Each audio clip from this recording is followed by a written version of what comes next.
Good morning, all of you. This is Mr. Peter Titus from Salem Classes. So, friends, today our topic will be the essay on men. So, already we have discussed the life background of the author, about his poetic work, about his studying, everything we have discussed.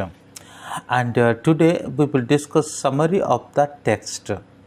Means here is the poem. You can see that in the below, and this is the poem. And later we will discuss this poem, but today we will discuss the summary of this poem. Then after we will discuss line wise the meaning of the poem. But I think when we will complete this summary, so automatically we can understand fully of the poem. So let's begin. So before entering to this lecture, I have a small request. If newly you are watching my video lecture, either newly you are visiting my channel, so don't forget to subscribe and share, hit the bell icon, and also comment. So then let's begin. So this lecture will be for Bardhaman Mahabir Open University, Rajasthan, and especially BA first year poetry and drama.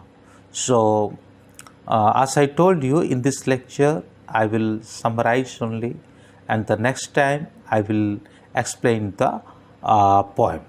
So let's begin. It will be the binary language, means half Hindi and English. Okay, so that it will be benefit for understanding of North Indian students. My Hindi is very weak, so because I belong to Odisha. Okay, so somehow I will manage it, and you also have to manage it. So चलिए शुरू करते हैं आज के video lecture. The essay on man 1734 is considered to be Pope's most meaningful poem. So essay on man जो कि consider किया जाता है पोप का एक मोस्ट मीनिंगफुल पोएम के रूप में. However it would be wrong to suggest that it is just a poem.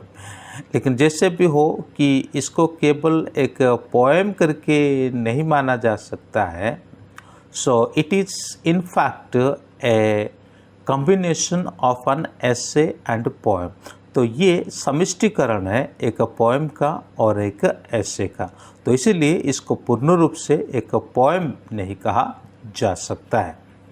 It is a poem as far as its form, a style is concerned. However, when you focus on the gravity of thought and the depth of philosophical idea, जब हम इस poem को पढ़ते हैं तो इसमें हम आकर्षित हो जाते हैं और इसका जो गहराई है, इसका जो फिलोसॉफिकल आइडियाज है, उन सभी के प्रति हम और भी बहुतायत रूप से आकर्षित हो जाते हैं. It looks much like literary essay which is more universal in appeal and approach. ये एक लिटरेरी एसे के रूप में देखा जाता है और जिसके चलते ये यूनिवर्सल में अपील एंड अप्रोच हो रखा है. This is way it is rightly termed an essay in a poetic form. यानी इसलिए ये सही होगा कि मतलब ये जो पोएम है सो ये एक ऐसे है लेकिन पोएटिक फॉर्म में उसको लिखा गया है. ठीक है, ये एक ऐसे है लेकिन एक पोएटिक फॉर्म में इसको लिखा गया है. द पर्पज ऑफ दिस ऐसे in Pope's own word is to vindicate the way of God to man.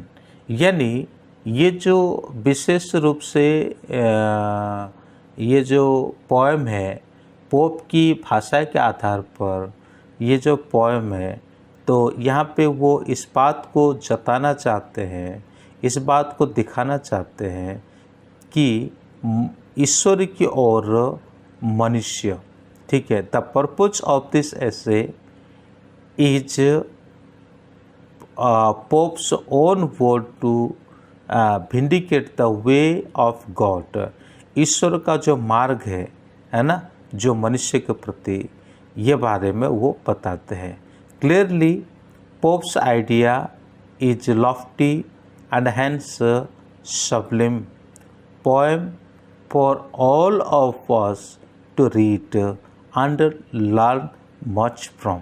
ये जो पोएम है रियलिटी में बहुत ही ऊंचा है, इसका जो विचारधारा है ये बहुत ही ऊंचा है, और खाली उतना ही नहीं बल्कि ये अति श्रेष्ठ में से भी और श्रेष्ठ कहा जाता है। और जब हम इस पोएम को रीडिंग करते हैं तो उसमें से बहुत कुछ बातें हम क्या कर सकते हैं, सीख सकते हैं।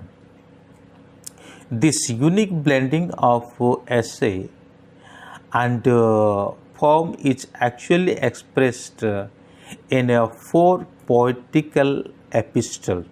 ये जो ऐसे है इसको एक 4 पोइटिकल एपिस्टल्स यानी जो पत्र है उसी के आधार पर क्या किया जाता है, उसको एक्सप्रेस किया जाता है, यानी व्याख्या किया जाता है।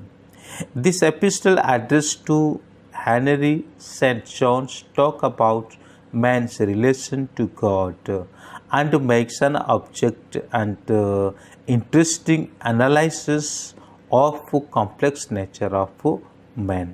तो ये किसको एड्रेस किया, ये जो एपिस्टल है यानी जो पत्र है ये विशेष रूप से हेनरी सेंट जॉन को एड्रेस किया जाता है। This epistle addressed to Henry Saint John talk about man's relation, जो कि हेनरी सेंट जॉन जो कि मैन का रिलेशन यानी इंसान का जो संपर्क ईश्वर के साथ, हाँ, और ये क्या करता है, एक objective and interesting analyse of complex nature of man, यानी इंसान का जो कॉम्प्लेक्सिटी है उसके बारे में जो अध्ययन किया जाता है उसके बारे में बताया जाता है। तो चलिए अब फिर पोएम के अंदर क्या है उसके बारे में अब इसी पैराग्राफ से हमको देखने को मिलेगा। The poem starts abruptly, it straightway challenge man's ego which he exhibits in displaying his knowledge of God। ये पोएम बिल्कुल अब्रुप्टली स्टार्ट होता है। इट स्ट्रेट वे चैलेंज यानी पूर्ण सीधे तरीक़ा से इंसान का जो ईगो के ऊपर एक चैलेंज करता है, जो कि उसने अपने अंदर, है ना, इनहेबिट कर रखा है। यानी वो जो ईगो, इंसान के अंदर जो ईगो है वो अपने अंदर भर रखा है। Displaying his knowledge of God यानी ईश्वर के जो नॉलेज है, वो ज्ञान है, उसको किस प्रकार डिस्प्लेइंग करता है। कुल मिलाकर के यही कहा जा सकता है इसी लाइन में कि ये पोएम को बिल्कुल एक चुनौती, ये पोएम एक चुनौती के आधार पर लिखा जाता है, और वो चुनौती इस बात का है कि इंसान किस प्रकार से ईश्वर का नॉलेज को डिस्प्लेइंग करता है। It is obvious that all of us feel that we are the chosen creature of God। ये वास्तविकता की बात है, ये सत्य है कि हम सभी जो है ईश्वर के चोजन क्रिएचर यानी ईश्वर के द्वारा चुने गए एक सृष्टि है। We also assume that we have been formed after God and know fully well what he is and what he wants from us। तो इसमें ये सहमति जताया जाता है कि ईश्वर के बाद अगर कोई मतलब इम्पोर्टेंट चीज़ है तो वो हमें, और हम जानते हैं पूर्ण रूप से कि वो कौन है और वो हमसे क्या चाहता है। ये तो इंसान का विचारधारा है ना। लेकिन यहाँ पे पॉइंट क्या कहते हैं, the point how ever does not believe in any such assumption. इस प्रकार के जो पूर्व धारणा या अवधारणा जो है उसको वो विश्वास नहीं करते हैं। क्या चीज़ कि हम ईश्वर को भली भांति जान लेते हैं, हम ईश्वर के तुल्य है, इस प्रकार का जो मानवीय विचार है उसके प्रति वो विश्वास नहीं रखते। ये जो धारणा के प्रति वो विश्वास नहीं रखते, तो फिर वो रखते क्या है, फिर वो कहते क्या है, ये चीज़ को हम देखें। He feels that it is beyond man to understand the way of God. तो ये वास्तव में क्या होता है कि ये हमारा सोच से बढ़ कर के है कि हम ईश्वर के बारे में पूर्ण रूप से समझ नहीं सकते।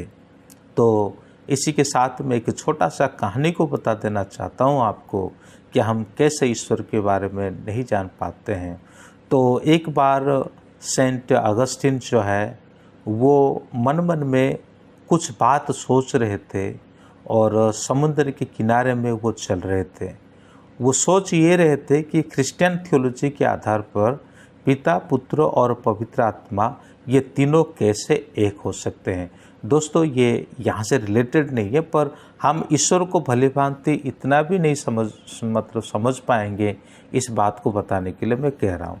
तो वो समुद्र में चलते रहे, तभी क्या हुआ, एक छोटा सा कुआं को एक छोटा सा बालक ने खोदा है और समुद्र का पानी को अपने हाथों से लेकर के आता है और ला करके उस छोटा सा कुआं को भरता है। तभी संत जी ने उसको मिला और कहा, बेटा तू क्या कर रहा है? वो कह रहा, आप देख ही रहे हो कि मैं समुद्र का पानी ला रहा हूँ, इसमें भर रहा हूँ, क्या तू इसको भर देगा पूरे समुद्र का पानी को? ये तो असंभव है। तभी उस लड़का ने इस प्रकार कहा था कि देखिए वो सही बात है, जैसे कि ये बहुत बड़ा समुंदर है और ये छोटा सा कुआं है और उसी में मैं क्या नहीं कर सकता, ये समुंदर को पूरा नहीं भर सकता। तो उसी प्रकार आप भी अपने दिमाग में आपका जो चल रहा है, आप जिस बातों को सोच रहे हो, ये भी आपका दिमाग जो है इस छोटा सा कुआं की तरह है और आप जिस थियोलॉजी के बारे में यानी जो ईश्वर तत्वों के बारे में सोच रहे हो, ये एक विशाल समुद्र के जैसा है, ये आपके दिमाग में नहीं घुसेगा। ऐसा कह करके वो छोटा लड़का जो है अदृश्य हो जाता है।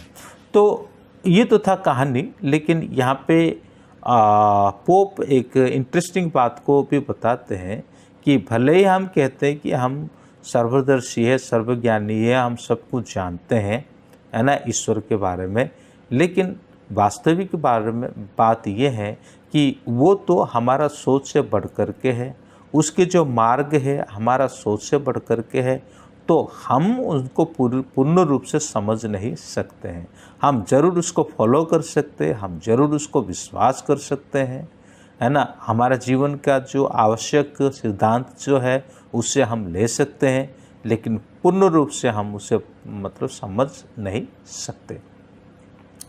Therefore, it is more appropriate for him to concentrate on himself। इसीलिए वह इन सारे बातों को पूर्ण रूप से नहीं समझ सकता, इसलिए उसको कॉन्सेंट्रेट करना है, अपने आप पे ध्यान देना है, ठीक है, उसके जो अप्रोप्रिएट थिंग्स जो है उसके प्रति उसको ध्यान देना है। यानी जो अप्रोप्रिएट का मतलब जो सही है ना, उसी के प्रति उसको ध्यान देना है।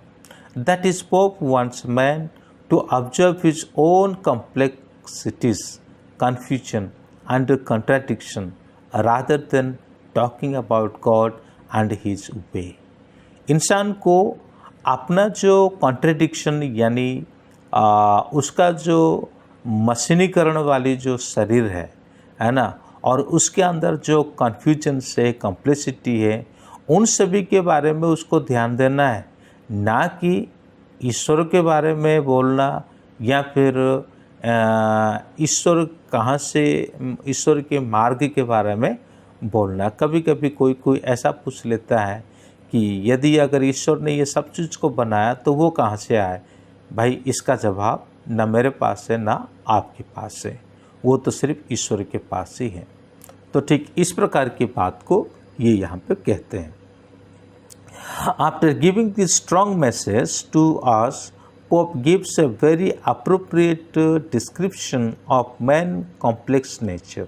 मतलब ये स्ट्रॉन्ग मैसेज देने के बाद यहाँ पे एक डिस्क्रिप्शन देते हैं मैन का जो कॉम्प्लेक्स नेचर, ये जटिल जो प्रकृति है, साथ ही साथ डिजायर एंड एक्शन, है ना। इंसान का जो कॉम्प्लेक्स नेचर, जटिल स्वभाव प्रकृति, डिजायर यानी इच्छा, एंड एक्शन यानी काम, इसके बारे में एक तुलनात्मक, है ना, एक सही और जवाब भी वो देते हैं। He finds man to be wise and great. यह हो सकता है कि इंसान वाइस है और महान भी है, यानी ज्ञानी है और महान भी है। But he is only darkly vice, लेकिन वो कुछ हद तक ज्ञानी है, एंड रॉडली ग्रेट, कुछ हद तक वो ग्रेट है और कुछ हद तक वो वाइस है, यानी ज्ञानी है। वह पूर्ण ज्ञानी नहीं है, सर्वज्ञानी वो नहीं है, या वो पूर्ण रूप से ग्रेट नहीं है। अगर कोई सर्वज्ञानी है तो वो परमात्मा परमेश्वर है, अगर कोई ग्रेट है तो वही परमात्मा परमेश्वर है, मनुष्य नहीं है।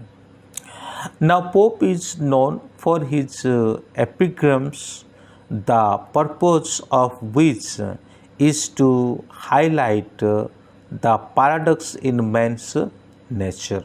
और साथ ही साथ यहाँ पे इंसान का जो चतुरता और इंसान का जो के बारे में वो क्या करते यहाँ पे विरोध करते हैं। Now Pope is known for his epigrams, the purpose of which to highlight the paradox of man's nature। यानी मनुष्य के प्रकृति को लेकर के जो विरोधाभास हो रहा है उसी के अंदाज में पोप को यहाँ पे जाना जाता है। Pope looks at man's nature with admirable clarity and feels that greatness, that man purpose is ruined because he is rude and unaware of his own pursuit in a life। तो इंसान के बारे में वो इस प्रकार कहते हैं, क्या कहते हैं कि वो एक क्या कह सकते हैं हम इसको, मैं भी इंसान ज्ञानी हो सकता है, बुद्धिमान हो सकता है, ठीक है, कुछ हद तक ग्रेट हो सकता है, लेकिन पूर्ण रूप से ज्ञानी नहीं हो सकता है, और उसको अपने बारे में यह जानना जरूरी है। That is why thought man may be wise, his wisdom is of no use because of his inner darkness। इंसान ज्ञानी हो सकता है लेकिन उसकी जो ज्ञान काम पे नहीं आता है, इस्तेमाल नहीं होता है, क्योंकि वो एक इनर डार्कनेस के अंदर रहता है। यानी यदि उसके अंदर कोई डार्कनेस है तो उसके ज्ञान और बुद्धि कोई काम पे नहीं आता। Moreover, a great man can never be rude and since Pope call man great and rude together।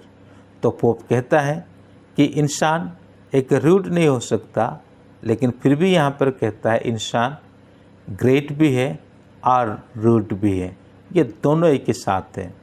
यानी ये जो ग्रेट शब्द को इस्तेमाल कर रहा हूँ, पहले जैसा कहा कि पार्शियली वो ग्रेट है, मतलब आधा ग्रेट है, पूरा नहीं है। आप जानते होंगे कोरोना का काल है ये, और इस दरमियान 2 साल होने को जा रहा है। अगर इंसान इतने ही सर्वद्रष्टा सर्वज्ञानी होता तो आज तक इस बीमारी को कब का ख़त्म कर देता। कहने का मतलब है ईश्वर से बढ़कर के इंसान नहीं है। He suggests that man cannot be great because he is by nature rude. इंसान कभी महान नहीं हो सकता क्योंकि प्रकृति के द्वारा वो रूड हो चुका है।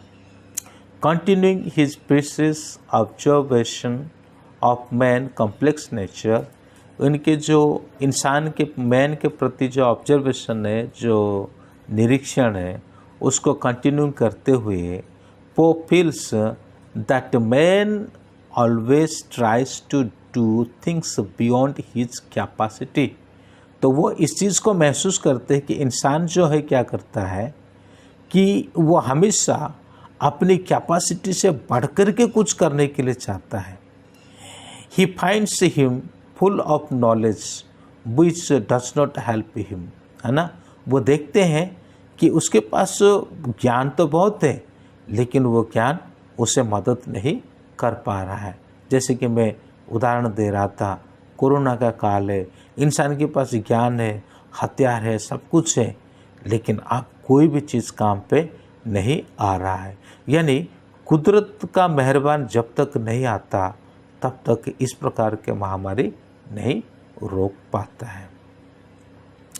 Moreover, he also find him too weak to be successful as a stoic।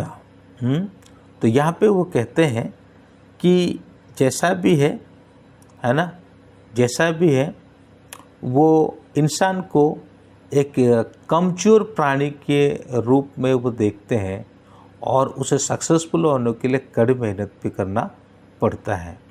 Pope then concentrate on the dilemma that man experiences as because of his complex and contradiction drives man live in doubt forever। तो man जो है एक machine होने के कारण, ठीक है, वो हमेशा डाउटफुली रहता है, यानी उसके अंदर कई सारे संदेह बना हुआ रहता है। He does not know whether to act or rest। उसे ये पता नहीं है कि वाकई उसको काम करना है या फिर विश्राम करना है। He also is always in doubt whether to see himself as God or a beast। या वो एक ईश्वर की तरह देखा जाए या फिर वो एक बिस्ट यानी प्राणी की तरह देखा जाए, इसी प्रकार के संदेह उसके अंदर रहता है। Because he is combination of both, क्योंकि ये दोनों चीज़ उसके अंदर पाए जाते हैं, ईश्वरीयत्व और साथ ही साथ बिस्ट यानी प्राणी, ये दोनों चीज़ उसके साथ पाए जाते हैं। तो मैं ईश्वरीय जो ये शब्द को मैंने इसीलिए कहा क्योंकि बाइबल में जो उत्पत्ति का किताब है उसमें देखो ये गॉड वर्ड के बारे में आ रहा है, तो इसलिए मैं ये बातें बता रहा हूँ आपको, है ना। तो बाइबल में एक वचन है उत्पत्ति का किताब में 2 अध्याय में लिखा है कि ईश्वर जो है अपने प्रतिरूप से इंसान को बनाया है। तो उसे हम कह सकते हैं वो तो जीवित प्राणी है और साथ ही साथ इंसान का कुछ प्रतिरूप जरूर उसके पास आया है, लेकिन वो ईश्वर की तरह नहीं है। It is in this sense that Pope finds man to be tangling in between God and beast. तो अभी ये जो क्या करते हैं कि उन्होंने ये पाया है इंसान अभी एक लटका हुआ हालत में है। इंसान कौन सी हालत में है? एक लटका हुआ हालत में है। या ये क्या हो सकता है, या ये क्या कह सकते हैं हम, जैसे कि dangling in between God and beast. तो ईश्वर एंड प्राणी ये द्विधा में लटका हुआ वो पड़ा है। कौन? इंसान। The point for their highlights man's sense of confusion, as he always seems to be torn between the desire of his body and the instruction of his mind. तो यहाँ पे वो उस बात को हाईलाइट करते हैं, मैन का जो सेंस है, जो मतलब ऑर्गन है, सेंस ऑर्गन है, वो कन्फ्यूजन वाली है. Okay, he always seem to be torn between the desire of his body. वो हमेशा अपनी शारीरिक इच्छाएं की ओर आकर्षित होते हैं, and instruction of his mind, और माइंड के इंस्ट्रक्शन की ओर वो आकर्षित होते हैं. Caught between these two extremes, man cannot decide what to prefer his body or mind. कभी कभी मतलब बॉडी की इच्छा अलग होता है, माइंड की इच्छा अलग होता है, तो इसी के चलते क्या नहीं कर पाता, वह कि सही डिसीजन नहीं ले पाता है. या माइंड का हो पाता है या शरीर का हो पाता है. Hence, though man applies reason before taking action, he fails and errors because his reasoning also is faulty and awkward. तो यहाँ पे इंसान कभी कभी अपने जो तर्क के कारण क्या हो जाता है, फेल हो जाता है. ठीक है ना, अपने एक्शन के कारण फेल हो जाता है ना, अपने मिसडीड्स के कारण, अपने गलतियों के कारण वो फेल हो जाता है. The poet further looks a man situation with A sympathetic irony. Man का जो सिचुएशन को पोएट यहाँ पे एक सिंपैथेटिक आयरनी के नज़र में वो देखते हैं. He finds man to be ignorant even if he thinks too much or too little. इंसान कभी कभी इग्नोर हो जाता है, वो बहुत ही कम सोचे या तो फिर बहुत ही ज़्यादा सोचे. Obviously, Pope does not believe that those who think too much can reach the level of understanding, है ना, as to what they are and what they are supposed to be doing in life. यानी अति चिंता करने के द्वारा वो उस सीढ़ी तक नहीं पहुंच पाएंगे. कौन? इंसान उस सीढ़ी तक नहीं पहुंच पाएंगे कि वो क्या है या फिर उसको क्या होना चाहिए और to be doing in life, और उनका अपने जीवन में वो क्या कर रहे हैं. कहने का मतलब पोप का ये है कि वे हमेशा कन्फ्यूजन के हालातों में रहते हैं. Pope finds man to be created with such complexities that can rise but only to fall. ये इंसान को बड़े कॉम्प्लेक्सिटी में बनाया गया है, जटिलता में बनाया गया है ना. वो उठ तो जाता है लेकिन वो गिर भी जाता है, यानी उठ के गिरना ही उसका धर्म रहता है. इसका मतलब ये हुआ, वीडियो बहुत बड़ा हो जाएगा अगर मैं ऐसे एक एक एग्जाम्पल को देता रहा, तो उसका मतलब ये हुआ कि हम कभी कभी कई सारे चीज़ों को छोड़ने के लिए कोशिश करते हैं, मतलब चाहते हैं, लेकिन फिर से लालच में आकर के उसी में फंस जाते हैं.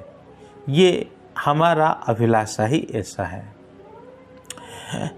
Because of his inner contradiction man becomes a curious combination of weakness and strength. इंसान के अंदर दो चीज़ होता है, एक वीकनेस होता है और एक स्ट्रेंथ होता है.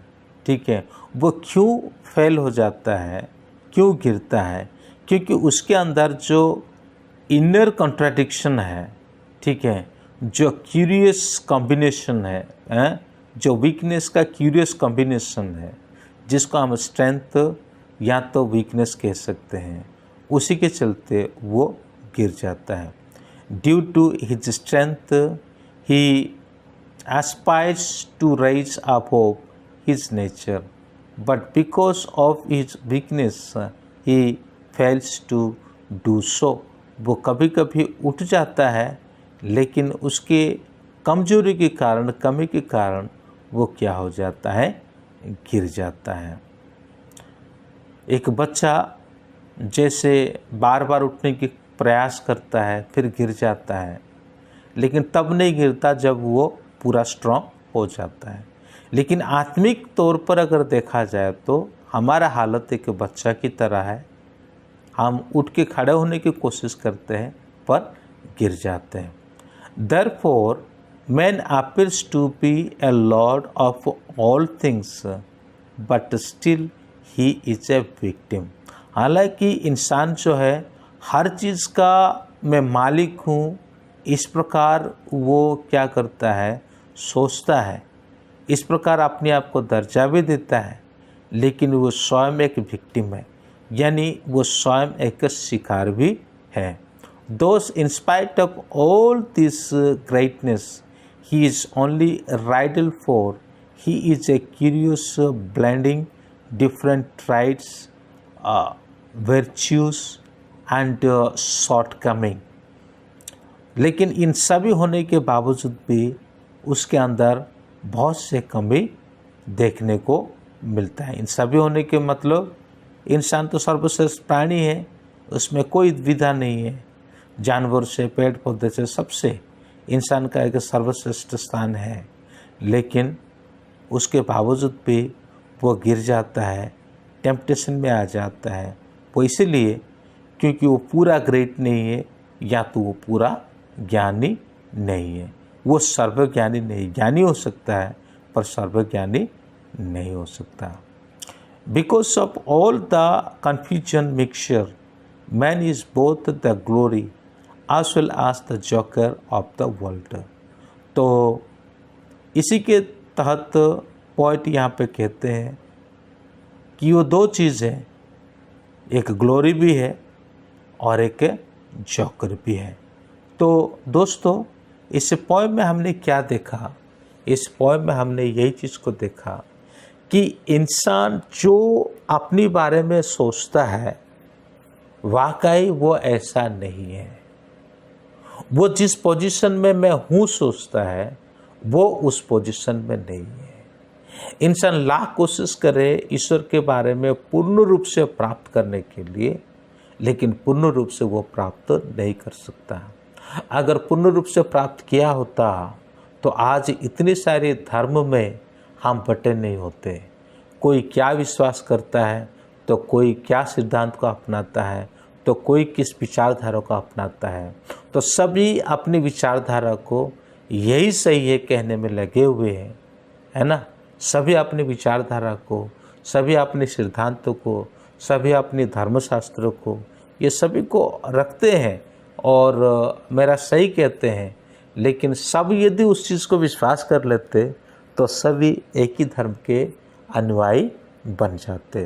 तो पोप यहाँ पे इंसान का उस कमजोरी को उजागर करता है, इंसान का उस घमंडीपन को उजागर करता है, और इंसान जैसे अपने आप में इतना ग्रेट सोचता है और वो वाकई उतना ग्रेट नहीं है।